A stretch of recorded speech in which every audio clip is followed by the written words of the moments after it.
झटपट स्वादिष्टमध्ये आपले स्वागत आहे। आज मी तुम्हाला दाखवणार आहे मालवणी पद्धतीचे हलव्याचे कढी।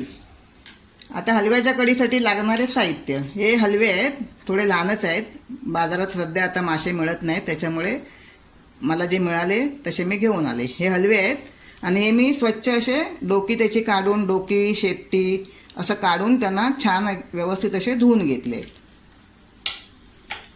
या बेडग्या मिरच्या आहेत, कढीसाठी या बेडग्या मिरच्या लागतात। या 10-15 मी बेडग्या मिरच्या घेतल्या आहेत आणि 2 चमचे धने घेतले आहेत, अख्खे धने। हळद, फोडणीसाठी तेल, मीठ, कांदा, एक कांदा घेतला आहे, 10-12 कढीपत्त्याची पानं, 10-12 लसणीच्या पाकळ्या, अर्धी वाटी ओलं खोबरं घेतलं आहे आणि ही 7-8 कोकमं घेतली आहेत। आता आपल्याला सगळ्यात अगोदर काय करायचं आहे, कढीसाठी वाटण लागणार आहे आपल्याला। तर साहित्य तर तुम्हाला मी दाखवलंच आहे, मग सर्वप्रथम आपल्याला या बेडग्या मिरच्या आहेत त्या मिक्सरमध्ये वाटून घ्यायच्या आहेत। आता काय काय वाटायचं ते तुम्हाला मी दाखवते। तर बेडगी मिरची आणि धने मी 10-15 मिनटं अगोदर भिजत ठेवले होते पाण्यामध्ये। त्याने काय होतं, आपली मिरची फटकन वाटली जाते आणि मच्छीच्या कढीला कधी एकदम छान गंधासारखं वाटण लागतं। म्हणून मी नेहमी मच्छीची कढी बनवताना मिरची आणि धने भिजत टाकते। तुम्ही पण तसंच करा, म्हणजे तुमची कढी खूप छान होईल। हा एक कांदा कच्चाच घ्यायचा आहे कांदा आपल्याला। खूप छान कढी लागते मालवणी पद्धतीत ही आपली हलव्याची कढी।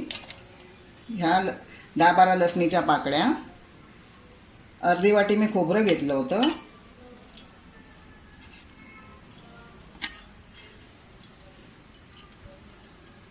आता याच्यात आपल्याला ना पाणी टाकून, म्हणजे आपल्याला सांबार बनवायचं, म्हणजे पहिलं थोडंच पाणी आपल्याला टाकून घ्यायचं आहे। मग याच्यात आपल्याला पाणी टाकून आपल्याला हे छानपैकी अगदी गंधासारखं वाटून घ्यायचं आहे। हे बघा, आता आपलं हे छान गंधासारखं वाटून झालं आहे बघा, असं एकदम मस्त गंधासारखं वाटून व्हायला पाहिजे। आता आपल्याला हे टोपात फोडणीला घालायचं आहे। आता आपण आपलं हे कालवण फोडणीला घालूया। थोडं मी तेल टाकलं होतं। आता ही 10-12 कढीपत्त्याची पानं टाकूया। मग अशी मी तुम्हाला कांदा दाखवला नव्हता, पण फोडणीसाठी आपल्याला हा थोडासा कांदा हवा आहे। मी हा बारका अर्धा कांदा घेतला आहे बारीक चिरून। तर व्यवस्थित आपल्याला आता परतून घ्यायचं आहे। हे बघा, आता आपला हा कांदा कसा एकदम काळा असा करायचा नाही आहे, एकदम ब्राऊन नाही। हा बघा, एवढाच रंग येईपर्यंत आपल्याला परतायचा आहे। आता आपण त्याच्यामध्ये थोडी हळद टाकूया।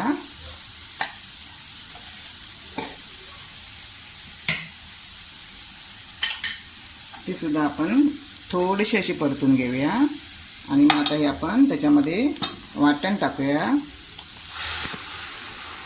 असं छान गंधासारखं वाटण करायचं।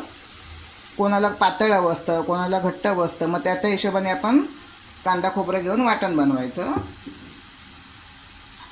बघा मी आता यात आपण काय करूया, या मिक्सरमध्ये वाटण वाटलं होतं ना, त्याचं आपण राहिलेल्या वाटणामध्ये थोडंसं चिकटलेलं असतं भांड्याला, ते आपण पाणी टाकून असं वाटपट टाकून घेऊया।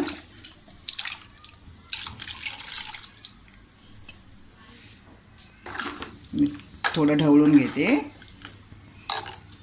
चवीपुरतं आपण त्यात मीठ टाकूया। जर तुम्ही माझ्या चॅनलला नव्याने असाल तर तुम्ही माझ्या चॅनलला लाईक करा, शेअर करा आणि सबस्क्राईब करा। बघा, हे छान आपल्याला जसं घट्ट हवं असेल, तर हे कसं आपण हे भातासोबत, भाकरीसोबत छानपैकी खाऊ शकतो। आणि आपल्याला जर नुसतं भातासोबत खायचं असेल तर निदान एवढं तरी आपल्याला हे घट्ट पाहिजे, म्हणजे मालवणी भाषेत त्याला टिकलं म्हणतात। तर ते माशांचं टिकलं झालं पाहिजे असं व्यवस्थित। आता आपण ह्याला उकळी येईपर्यंत याची आपण वाट बघूया, कारण उकळी यायच्या अगोदर आपल्याला यात मासे टाकायचे नाही आहेत। उकळी आल्यानंतरच मासे टाकायचे आहेत, कारण उकळी यायच्या अगोदर जर आपण याच्यामध्ये मासे टाकले तर ते मासे सगळे काटे सोडून देणार आणि खिमाट होणार त्या माशांचं। म्हणून आपल्याला याची उकळी आल्यानंतरच मासे टाकायचे आहेत। आपण उकळी येईपर्यंत वाट बघूया। आता मी या कढीत सोला टाकतोय। ही 5-6 सोला टाकलं आहे। सोला म्हणजे आम्ही आमच्या मालवणी भाषेत सोला कोकमांका सोला बोलतो. जास्त टाकायची नाही आहेत त्याच्यात, फक्त 5-6 टाकायची.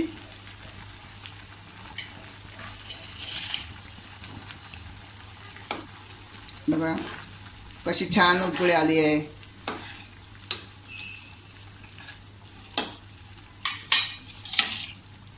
आता या कढीत आपण हलवे सोडूया. आणि हलवा हा मासा एकदम नाजूक असतो, माशाने भरलेला असतो बघा, एकदम नरम. तर तो हलक्या हाताने आपल्याला सोडायचा आहे. बटाटे बिटाटे टाकतो तसं फटाफट सोडायचे नाही आहेत, असे हळूच साईडने असे आपण सोडायचे. आता मी कढी बुतूर मासे सोडलंय. आता हे हलव्याचे मासे होते, मी ते बुतूर सोडले. आता हे मासे तुमका वर दिसतात ना, ते आता आपण हलक्या हाताने असे आपण ढवळून घ्यायचे. म्हणजे 2 कपडे असे हातात घ्यायचे आणि असे हलवायचे आपल्या हाताने, म्हणजे ते चांगले आतमध्ये मिक्स होतात. समजले? आता ते काय एक उकळी येऊ दे. आता आपण ही माशाची कढी 2 मिनिटासाठी मी झाकून ठेवतोय, कारण 2 मिनिटानंतर ही माशाची कढी आपली तयार असतली. त्यासाठी आपण 2 मिनिटं वाट बघूया. बघा आता आपली 2 मिनिटं झाली आणि 2 मिनिटांनी आपली माशाची कढी मस्तपैकी एकदम आतमध्ये उकळी घेतात मासे. आणि आता ही आपली माशाची कढी आपल्या खावसाठी तयार असा.